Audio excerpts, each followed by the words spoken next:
Se a sua música fosse um vinho ou vários vinhos, que vinhos seriam ou que vinho seria?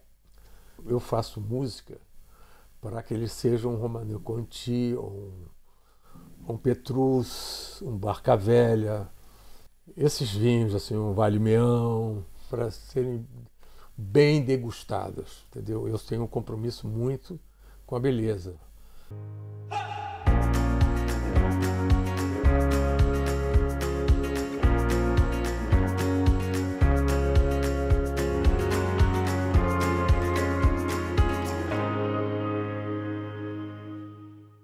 Olá, bem-vindos a mais um programa Wine Tourism Talks e hoje estamos com uma das grandes figuras, um dos grandes músicos da música brasileira, Ivan Lins. Ivan, obrigada por ter aceitado este convite de estar aqui connosco a falar de vinho. Sim, podemos falar um pouco de vinho. Sim. Não, tenho a certeza que hoje vamos ter uma conversa que mais nenhum jornalista teve consigo. Diferenciado, exatamente. Falar de vinho, eu não me lembro de ter feito assim entrevistas assim como essa. Como essa, muito Sim. bem. Mas de certeza que já brindou muitas vezes e de certeza que toda a gente aprecia um bom vinho ao ouvir as suas maravilhosas músicas, porque realmente é uma referência a nível nacional, Portugal, Brasil e também no resto do mundo. Ivan, eu sei que é um bom apreciador de vinhos e é por isso que este programa existe, que é para falar com pessoas conhecidas, sejam do setor ou sejam pessoas famosas, que gostam de vinho e que acabam por também ter um conhecimento diferente desta área. Como é que surgiu este gosto pelo vinho? Depois que eu me casei com a minha segunda esposa, Valéria, né? Até essa época eu era um carioca daqueles boêmios da noite, né, carioca, e nessa época o que se tomava assim, que eram, quer dizer, as bebidas que representavam, né, a boemia no Rio de Janeiro, cerveja e os destilados, né, quer dizer, uísque, gin, vodka, nem vodka nem tanto, mas na época era gin, uísque, praticamente uísque, né, e cachaça. Sim. Também, né? Então, essencial para uma boa caipirinha, que eu também gosto. E depois, assim, nos anos 80, quando eu casei com a Valéria, né, é que nós começamos a frequentar a noite de uma forma diferente. Ela me levou para um outro nicho da noite, né? Mas a gente começou a beber vinhos, né? Ela já sempre teve, ela nunca tomou destilado, ela não consegue tomar um destilado. Então, nós éramos ou a cerveja, quando era aquele calor absurdo que tem no Rio de Janeiro, ou então nos restaurantes, às vezes, vamos experimentar um vinho. Começamos, acho que, pelos vinhos brancos, brasileiros, e que vinham bem gelados, a gente pedia bastante gelado, né? Portanto, isso em que época? Anos 80, não é? Anos 80, sim, anos 80. Era complicado nessa altura. Sim, a gente dava para descer um pouco, né? Mas, assim, normalmente, né, sempre acompanhado de comida, né? A gente não ficava bebendo sempre junto com um jantar, um almoço ou um jantar. E depois fomos tomando um gosto na medida em que a gente ia na casa de um amigo, na casa do outro, e aí aparecia um vinho diferente, um chileno, aparecia às vezes até um vinho francês, um vinho, né, português, italiano. E a gente falava, mas tem vinhos melhores. Né? Claro. E aí, assim, fomos lentamente criando uma certa atitude de melhorar, né, a qualidade dos vinhos que a gente estava bebendo. Também, o paladar também evolui. Sim, porque o paladar foi evoluindo. E aí, assim, eu me lembro que começamos a abandonar os brasileiros e entramos nos chilenos e argentinos. Né? Nessa época eu comecei a viajar, a fazer espetáculos no Chile, e então a gente ia lá os chilenos, assim, apresentavam a fina flor deles, né? Quer dizer, aqueles vinhos. E normalmente eu me lembro que nós íamos normalmente no inverno para o Chile, então eram vinhos tintos. Começamos a entrar nos vinhos tintos. Claro. Né? E aí o gosto foi apurando mais e tudo, né? Tomamos vinhos excelentes, vinhos chilenos. Começamos a trazer para o Brasil os vinhos. A gente comprava caixas e levava... Na altura ainda não havia o Mercosul, o acordo do Mercosul. Não havia ainda. Que é a possibilidade de comprar vinhos mais baratos da região da América do Sul. Sim. Não, mas nessa época ainda, os vinhos chilenos ainda não eram caros, eram até um preço bastante acessível. E aí dos chilenos, né, eu comecei a frequentar muito a Califórnia. Fui apresentado também a vinhos californianos, mas já fomos apurando muito o nosso paladar, né? E aí eu comecei a vir mais a Portugal. E aí os portugueses aqui, os meus amigos, todos geralmente de música, né? O Carlos do Carmo, o Paulo de Carvalho, e eles começaram a nos apresentar a fina flor portuguesa, né? Tivemos a oportunidade de tomar vinhos fabulosos aqui. E uma coisa interessante, né? Porque nós já tínhamos tomado vinhos chilenos, italianos, já tínhamos experimentado. Nós estávamos aí atacando para qualquer lado, né? Assim, vinhos franceses e tudo, mas veio uma paixão pelos vinhos portugueses, pelo fato de que os vinhos portugueses tinham uvas diferentes das outras. Então, assim, por exemplo, os vinhos chilenos eram muito madeira, assim, tinha muita madeira, assim, né? Muita barrica. Sim. Então, e é meio enjoativo. O gosto da madeira faz o vinho... Madeira nova. Houve uma fase em que os vinhos tinham muita madeira. Muita madeira, sim. E aí, assim, ficavam enjoativos. E a gente veio para cá... E eram sempre com castas francesas, não nos podemos esquecer disso, não é? Todas essas... Sim, não claro. É? Era, na Portanto, época. quando uma pessoa vem depois para países como Portugal, ou Itália, ou Espanha, começa a sentir o sabor de outras castas completamente diferentes. São diferentes, né? E mais a uva mesmo, né? Quer dizer, não tinha muita madeira, né? E praticamente não existia madeira. Então a gente começou a tomar vinhos diferentes, assim, o sabor era diferente. Nossa, nunca tomei, isso aqui é diferente, sabe? E assim, vinhos agradáveis. E começamos a nos apaixonar pelos vinhos portugueses, né? E assim, uma vez... Mas também tinham vinhos, assim, aqui em Portugal, que a gente que falavam muito deles, né? Principalmente no Brasil. Sim. No Brasil, nesse período, nos anos 80, 90... O pessoal que consumia vinhos portugueses no Brasil não tinham muito bom gosto, né? Aí falavam muito de vinhos como era a periquita, por exemplo, lá, que vendia que nem água lá. Sim. Entendeu? Vendia há rótulos portugueses que vendem muitíssimo bem lá. Sim, e a periquita vendia demais. E eu por acaso, o Sérgio Mendes, que tinha um apartamento lá, ele tinha uma caixa fechada de periquita. E aí um dia ele disse assim, Ivan, eu tenho uma caixa aqui de periquita, você não quer levar não? Não sei o que e tal. Todo mundo falava em vinho periquita. Falava, opa, vou levar para casa, né? Bom, abri a primeira garrafa e dei a caixa toda para um amigo. Assim, para a época é um vinho simples, não é? É um vinho simples para uma pessoa que está habituada já a beber coisas melhores. Não, claro, mas quer dizer, agora eles evoluíram e tudo, mas naquela época era um vinho assim muito popular, né? E muito barato e tudo, né? Mas isso é só para dizer assim como a gente evoluiu muito o nosso paladar. Sem dúvida. E vindo para cá, então começamos a Valéria, quer dizer, ela tem uma sensibilidade gustativa bastante apurada, melhor do que a minha. Então ela poderia fazer um curso de ser uma sommelier. Que ela, na hora, ela sai, olha, isso aqui tá ruim, isso aqui tá bom. E... Já tê-lo trazido para o vinho é muito bom, porque tem essa evolução de paladar. E eu tento seguir ela mais ou menos, ela vai dando as dicas para mim, eu vou... Aí tem vinhos assim que eu falo que são vinhos bons de mastigar. Sim, sim, sim. Você tem vontade de tão bom que é, né? Gastronómicos. Fico aqui assim.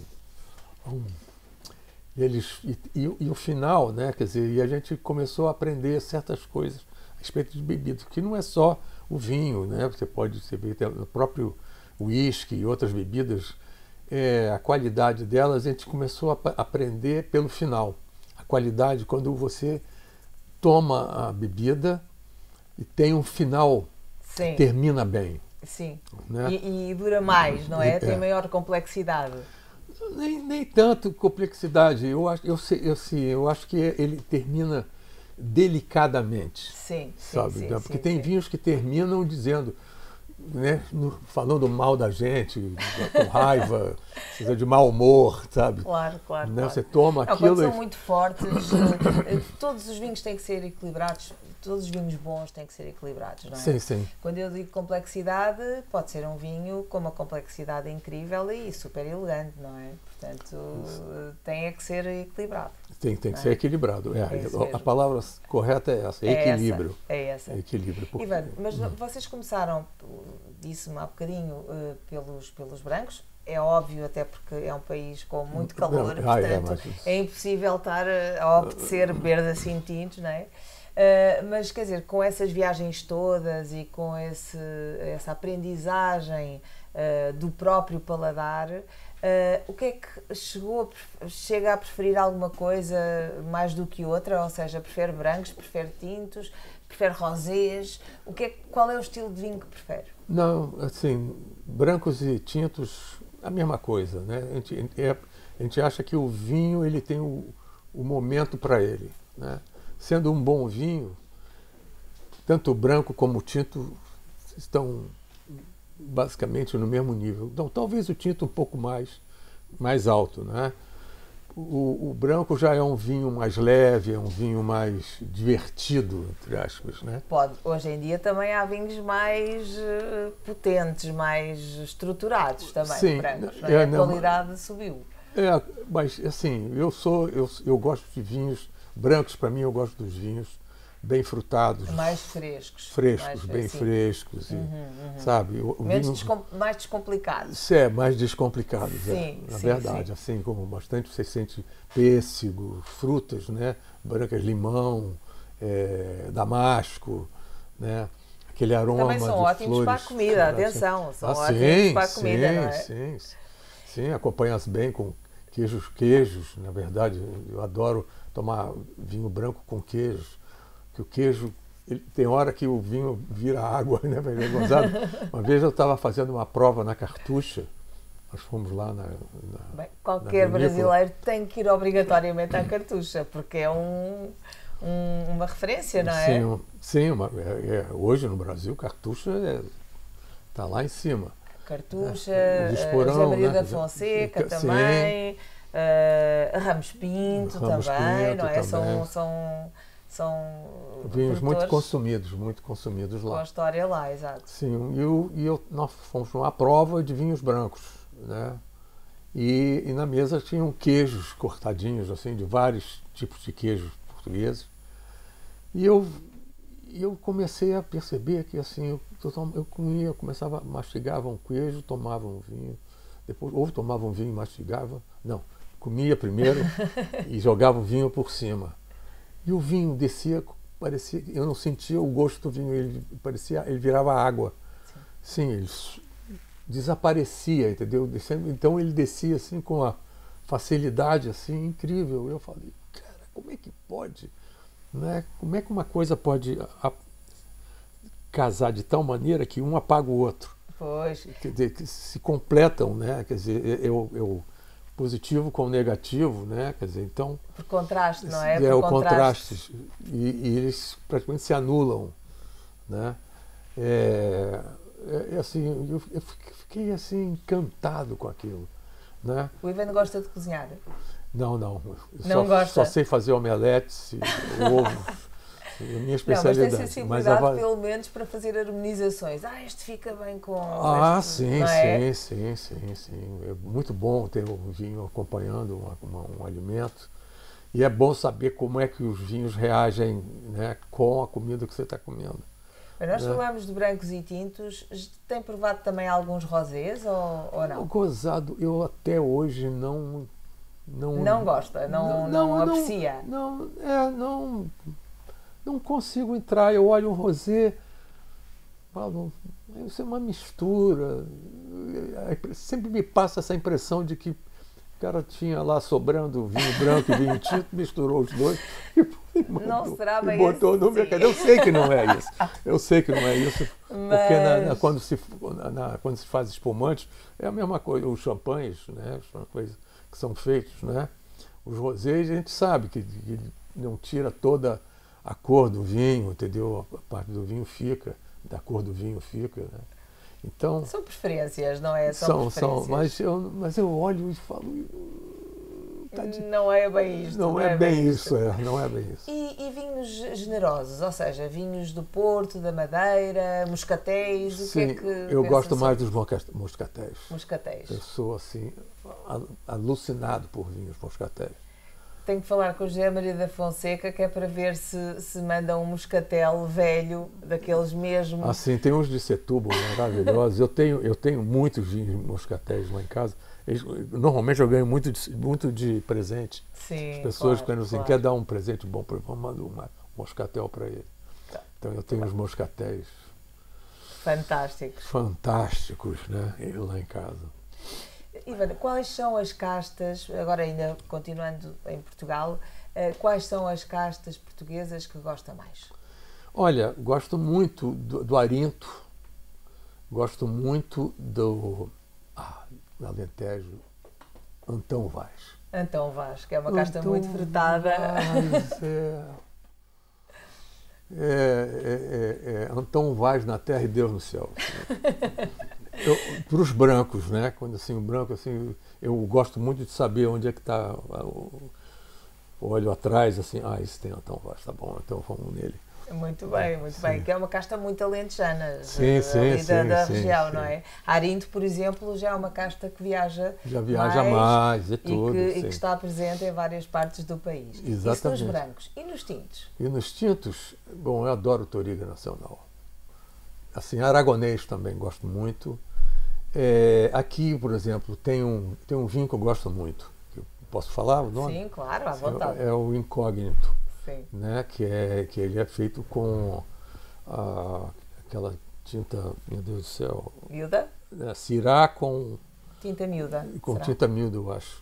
Mas é misturado, é um blend, né, como se diz. Exato. E é um vinho, eu sou assim, apaixonado por vinho, eu adoro Incógnito. E assim, e tem os vinhos do Douro, né, tem assim, o Vale Meão...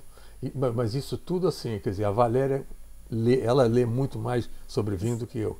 E ela fala, olha, tem um aqui, Quinta do Vale Meão, vamos experimentar. Já começam a perceber os gostos do outro. Sim, aí eu vou muito na dela, porque eu sei que ela tem muito bom paladar, né? Então ela diz que o vinho é bom porque o vinho é bom. Claro, né? claro. Confia totalmente. Sim, agora, isso é muito bom. Entendeu? Os vinhos que ela gosta, eu gosto muito.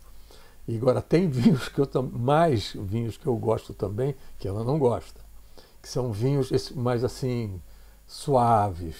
Aqueles que não incomodam durante a refeição. Quando você está com outras coisas na cabeça e está comendo assim, preciso de um vinho que não me incomode. Entendeu? Não fica, eu estou aqui, oba, ei. Não, é uma questão de gosto. E depois também as pessoas lá por provarem, por exemplo, vinhos mais simples, não quer dizer que eles não sejam fantásticos a nível de qualidade e isso bem equilibrados, não é? Sim, portanto, é uma questão de gosto. São vinhos macios, né? São aqueles vinhos bem macios, bem suaves, né? Tem um final tranquilo, assim, pacífico, né? Em paz. Com o mundo. Né? É assim, Exato, por exemplo, assim, né, um Eugênio de Almeida, por exemplo, que é um vinho... Da Fundação Eugênio de Almeida, sim. Ele é um vinho que, quando eu estou assim, estamos numa refeição e tem muita... O Cartucha, é esse o Cartucha, por exemplo? Por exemplo, o Cartucha também. Por exemplo. Sim. São vinhos que não, são aqueles vinhos que você toma. São envolventes, agradáveis. É agradável, fica ali. Mas eles não é vinho para ficar atrapalhando. Sim, sabe? Porque tem vinhos que você quer dizer, eu quero tomar um vinho e degustar o vinho. Claro, claro. Aí você não pode estar envolvido numa conversa, entendeu? Com um monte de gente conversando. Você não vai prestar atenção no vinho. Claro, é o que costumamos dizer, um vinho para cada momento, não é? Exatamente. Um vinho descomplicado é aquele que uma pessoa está a apreciar, que é envolvente, mas não ficamos, quer dizer, só naquilo, não é? Dá para uma pessoa estar concentrada a falar com as pessoas e estar a degustar ao mesmo tempo. Você vai tomar um Vale-Mignon. Oi, isso não pode ser. Você tem que sentar e degustar. Claro. São vinhos para degustar, são vinhos para você se dedicar a eles, entendeu? Você pode estar comendo, mas aí você vai comer, vai ter uma carnezinha de repente, como é que se chama? Um naco de porco preto, uma coisa assim, né? E ficar a pensar nele, não é? Nele e naquela... E aí você pega aquela coisa maravilhosa e... é um delírio. Sem dúvida. É um delírio, é um delírio. Nós estamos a falar muito, obviamente, de Portugal, porque eu sei que o Ivan vem muito cá, não é? Acho que também tem cá uma casa, não é? Tenho aqui uma casa, já há 15 anos. Há 15 anos, portanto vem muitas vezes e realmente deve ter tido momentos fantásticos com estes vinhos todos. Mas, claro, surgem as comparações quando uma pessoa viaja muito. Quais são as suas outras regiões de eleição, para além de Portugal? Assim, fora de Portugal? Sim. Muito poucos, assim. Por exemplo, na Itália, vinho italiano. Os vinhos que eu gosto da Itália são basicamente dois. Um é muito caro, que é o Amarone di Valpolicella. Sim. Né? Que é lá em Vêneto, lá para cima. E um é lá embaixo, que é os Primitivos da Manduria, que é uma uva... mas tem algumas casas que fazem os vinhos. Por exemplo, tem aquela casa que é Seicentani, 600, né? Sim, sim. É 600 anos. Seicentani é um primitivo da Manduria, que é um vinho assim, espetacular também, né? Assim, Os vinhos italianos são fantásticos, também tem uma diversidade de castas incrível, sim, não é? E a Espanha também é um país que tem imensa diversidade de castas. Sim. Mas assim, os italianos, né? Os franceses, a gente basicamente não toma nada assim. Eu gosto muito, basicamente eu tomo mais vinhos brancos franceses do que vinhos tintos. Né? Aqueles vinhos da Borgonha, né? Que são aqueles vinhos brancos da Borgonha, o Chardonnay. Claro. Né? Tem os Côtes de Rhône, assim, eu tomei um Côte de Rhône que eu gosto muito. Tem uma uva que eu aprendi, que eu descobri primeiro, antes de tomar na França, eu tomei na Austrália, que era o Grenache. Grenache, a uva Grenache, que depois eu fui descobrir que tinha, junto com o Syrah, faziam os vinhos do Rhône, né?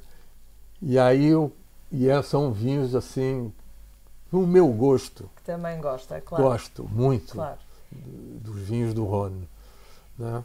E a nível do Novo Mundo, portanto, já falámos do Chile e da Argentina. Da Argentina, sim. E, por exemplo, de outros países, da Califórnia, falou também da Califórnia. Falei assim da Califórnia. Da Austrália, da Nova Zelândia. Já viajou por esses vinhos? Já viajei. Na Austrália, os Syrahs, assim, tomei Syrahs maravilhosos lá.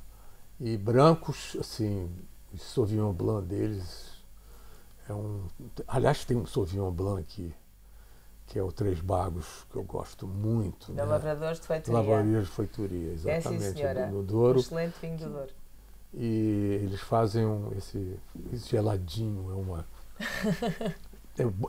eu chamo esses vinhos de mastigar. Sem dúvida. Você fica... Ivan, quando já percebi que é um apreciador de vinhos e que já conhece muita coisa, mas costuma ir às adegas para conhecer o vinho e a história da adega in loco? Não, assim, eu já fui em algumas adegas, né? Assim, já fui, né? Fui uma vez numa adega ou uma vinha. Assim, vamos dizer assim, eu visitei o Douro, né? E eu fui na Quinta do Crasto. Sim. Sim. Vinha Maria Teresa. Sim.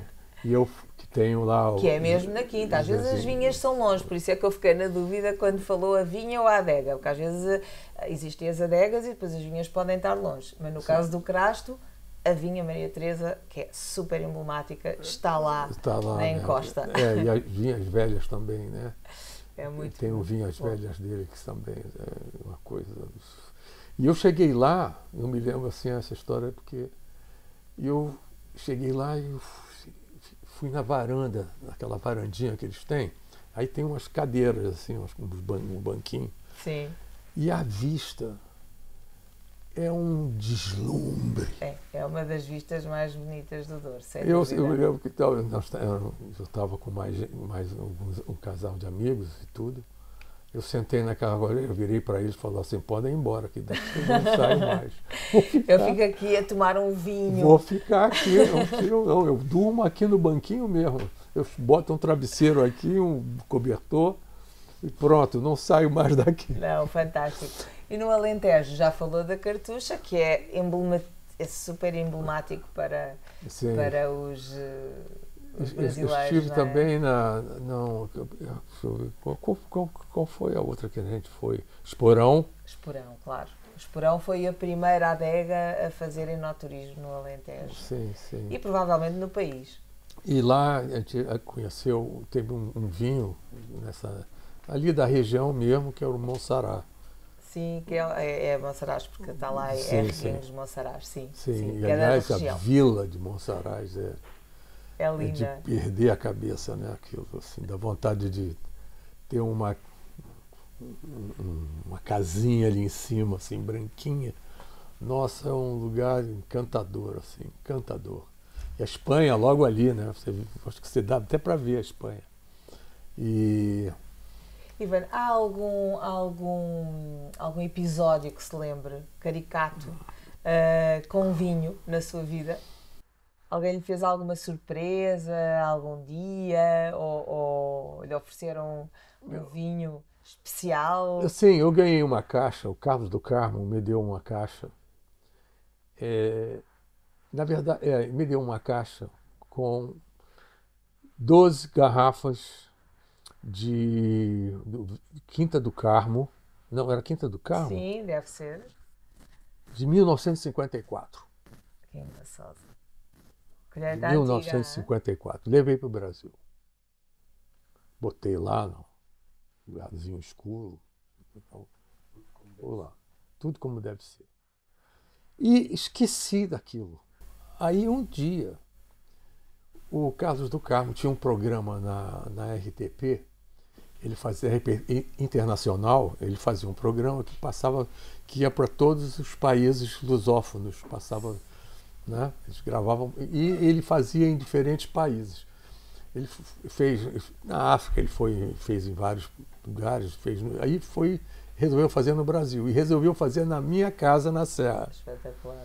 Aí fomos lá na casa na Serra. Aí eu falei assim, eu vou ter que oferecer a ele, né, um daqueles vinhos que... Aí eu peguei lembrei que eu tinha a caixa lá, peguei a caixa, botei, abri o primeiro, estragado. Abri o segundo, estragado. Ai, meu Deus. Terceiro, estragado. Quarto, estragado. Quinto, estragado. Sexto, estragado. 7, 8, 9, 10, 11. Estava tudo estragado. Não, a última... Estava boa. Não só estava boa, como estava excepcional. Foi um dos vinhos melhores que eu já tomei na minha vida. Incrível, incrível. Incrível. Pode ter sido porque se calhar guardou num sítio com calor ou assim, não? Não, quer dizer, assim, a temperatura ali variava, porque não ficava embaixo de uma escada, num buraco assim, né? E tinha uma porta, fechava assim, então era meio úmido, ali era meio úmido e breu, assim, não tinha escuro. Sim. E ficou ali nesse lugar aí, assim, né? E ficou bastante Caramba, tempo. porque é que terás estragado, não é? E eu fiquei assim, né? Falava assim, então...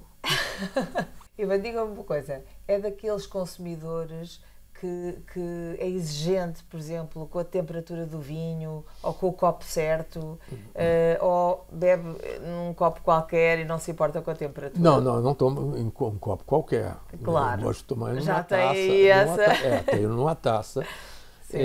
Normalmente eu não tenho, isso é uma coisa que eu não sei. A minha mulher sabe melhor do que eu, a Valéria. Né? Se é muito aberto, muito fechado, se o vinho, não sei o que, isso eu não... Tem que ser uma taça e de uma certa maneira ela não pode ser fina, ela tem que ter um pouco mais de espaço para poder fazer assim. Ou seja, larga, não é fina, ou seja, larga, é isso que quer dizer. Um pouquinho larga, né? E as temperaturas? As temperaturas é assim, eu gosto de vinho, gozado, eu não gosto de vinho muito frio, os tintos, por exemplo. Tem muita gente que não, tem que estar mais fresco. Né?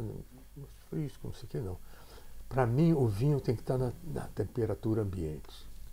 O tinto tem que estar na temperatura ambiente. Não? Mas a temperatura ambiente que seja minimamente fresca, porque se estiver quente... Não. Temperatura ambiente... Não é? Não. Claro. Você está num lugar que você tem ar-condicionado.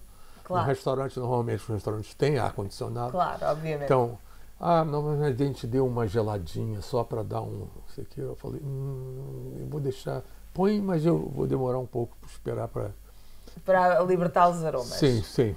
Ivan, vamos falar de música.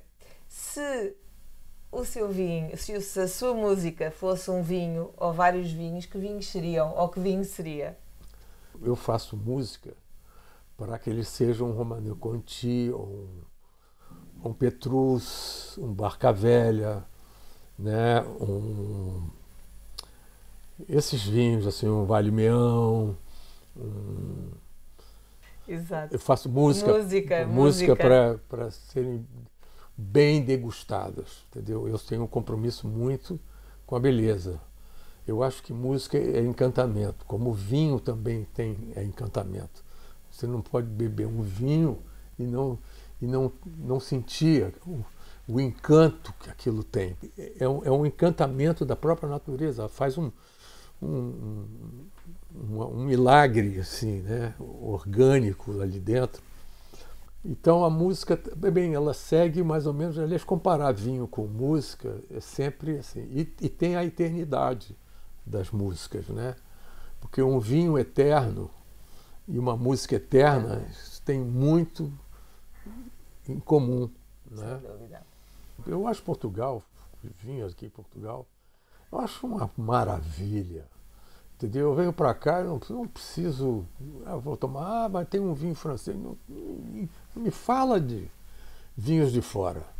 Né? O Ivan já é quase português, não é? Portanto... Bom, pelo menos eu tenho descendência portuguesa e tenho meu passaporte português, tenho minha carta de cidadão. Claro.